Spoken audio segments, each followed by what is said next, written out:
9:38 exactly. Welcome back to the show. And next we're talking with ATM spokesperson Zama Ntshona. I hope I'm saying that correctly.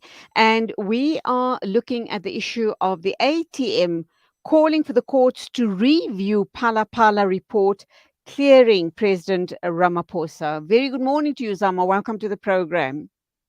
Good morning to you and the viewers and the listeners. Lovely to have you on the show. Just tell us, what does ATM stand for, please? The African Transformation Movement, is that what you want to know? Okay. And this call for the clearing, the report clearing Ramaphosa, give us a bit of background to what is, transpired up to now and your specific call on the courts. Thank you so much. The African Transformation Movement, looking at the issue of the clearing of President Cyril Ramaphosa. One, we want to put it on record that it is now clear what the whole plan was about, taking from the point when the public protector, the actual public protector, was suspended. I say this because when you look at what has been happening since, you see that a fully functional public protector's office that had a public protector that was able to deliver for us more than 60,000 cases in a given 5 years, having lost only 7. Now that is an almost 98% processing rate. Also, that has given us nothing less than 3 clean audits, fully functional. Now, what you see today, we are finding ourselves with an office that is seriously compromised. This particular judgment is nothing else but a judgment that shows that the acting public protector is bending over backwards to try and accommodate the president. She is pointing big fingers at everybody else except for the president. And because of that, we feel that it is important for us as the African Transformation Movement to actually take this issue to court. And one of the other reasons that are compelling for us to do so are the following. You have clear admissions by the president. The president went on record when he was closing the Limpopo conference, and he said that I am a farmer, I sell animals, the money from my farm were proceeds from a game sale. Went further to say that members of his party who were in attendance in the conference, that those members are his clients. Now, this is clear violation of Section 96, subsection 2B, where members of the cabinet and the president included shall not have other paid work. The president himself has actually said that he is actually embarking on paid work. And also Section 34, subsection 1 of the PRECA Act on reporting. Any money over 100,000 must be reported to a DPCI office. Criminality, theft included, must be reported to a DPCI office. And the president, both in his Twitter account and affidavit, confirms that he did not do that, but gave an instruction to his head of Presidential Protection Unit to actually go and take care of the matter. So as the African Transformation Movement, we feel that with the confessions of the president and how the president has collaborated the stories or allegations that have been raised against him, this should have been a clear cut and dry issue where the public protector actually issues remedial actions in accordance with the violations of the president. Okay, quite a few questions then does pop up, obviously, because the undeclared money by the president, which was several $100,000. What's happened to that money, do we know? Because up to that point in time, it wasn't accounted for. It was under the mattress. The cattle, we understand, was supposedly sold to some Middle Eastern millionaire or billionaire, but we are told, we're not sure if that has been verified or not, but we have been told that the cattle is still on the president's farm. So that's another issue. Taking that into account, how does the ATM believe that the court should be dealing with Cyril Ramaphosa. What should he be charged with? Are you wanting a step aside ruling to be put in place and with immediate effect? What will your main arguments then be? Because we can't go in with a whole host of issues. You need to have one, two, or three possibly very impelling arguments. Thank you so much. Ours right now, it is reviewing the findings of the public protector. That's what we are doing. We are taking the report of the public protector to the High Court, and we are saying the High Court must nullify the report. And for the reasons that I have given, we do believe that the report could have actually shown that the public protector had the intention to actually look at all the facts that were presented before the public protector, because the African Transformation Movement initially submitted these arguments that I am raising right now. They are not new arguments. And when the preliminary report was released, we resubmitted again.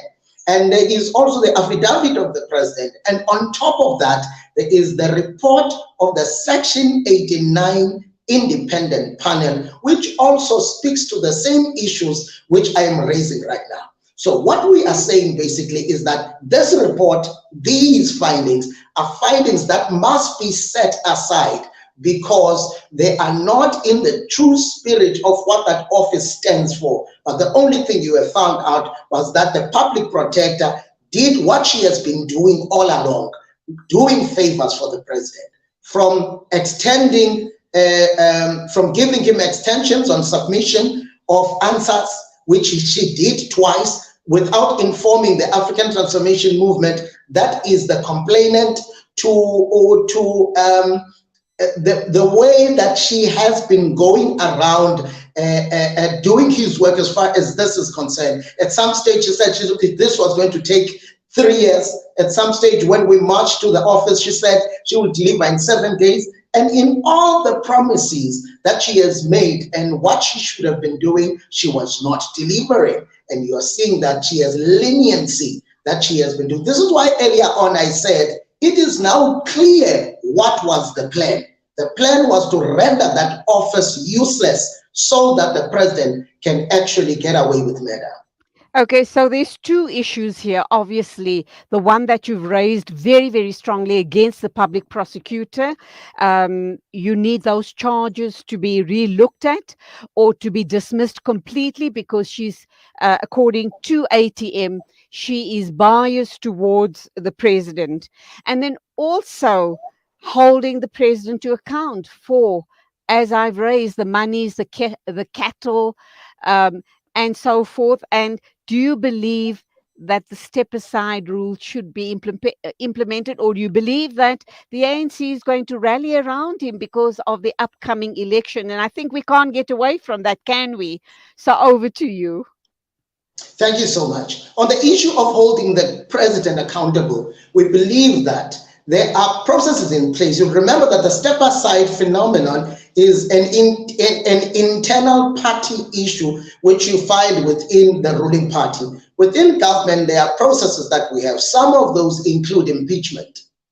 The public protector must do her work so that the public protector assists us, so that we can hold the president accountable. The issue of the Executive Members Ethics Act, it has not been challenged in any court of law, the merits and demerits of the report which was produced. The president has a case to answer. Now, the public protector, who is given the authority by Section 3, subsection 2 of the Executive Members Ethics Act to actually be, Section 96, but be able to produce a report by Section 3, subsection 2 of the Executive Members Ethics Act, must do what needs to be done. That is the only office that is able to deal with the violations of the Executive Members Ethics Act by members of the executive. She must do her work. So this is why for us as the African Transformation Movement, we want this done the right way. The party clearly is not going to do it. They will never implement even their step aside. We have seen this when it was time to vote for the impeachment report. or the Section 89 impeachment report.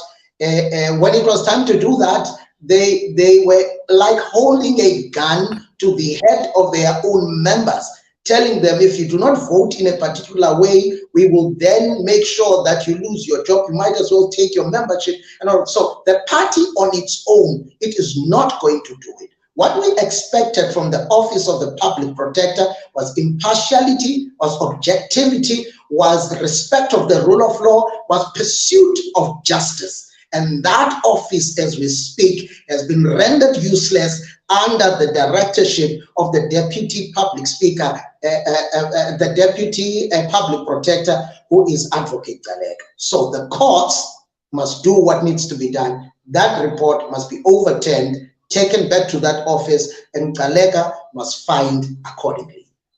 We're going to leave it there, but I'm just wondering, as you were speaking, have we lost a diamond in Thuli Madonsela? Had she been around, would the outcome have been totally different? A short, sharp answer to that. We have lost a diamond in Advocate Mkhwebane. Don't go to Thuli Madonsela. In Advocate Mkhwebane. Mkhwebane gave us the stats earlier on. Of the 60,000 cases, she only lost 7 of Okay. 60,000. All right, let's Yeah. leave it there. I need to move on. Thank you indeed. I just need to read out 1 or 2 comments from viewers and listeners. It's important for you to hear. Bongi Lumimini has written in. She says it's clear that the SA president does not have the public interest, but personal interest for personal gains. Zama is quite clear. Second comment from Bongi is ATM is our only hope for restoring what has been lost and steering South Africa into the right direction in terms of economic recovery and sustainability. We have lost so much as a nation and we keep losing. With Zama's utterances, ATM stance on the Phala Phala saga, I think we need to give ATM a chance to govern. There you have it. Thank you indeed. Great praise for your party. Thank you for your time. God bless. Thank you so much.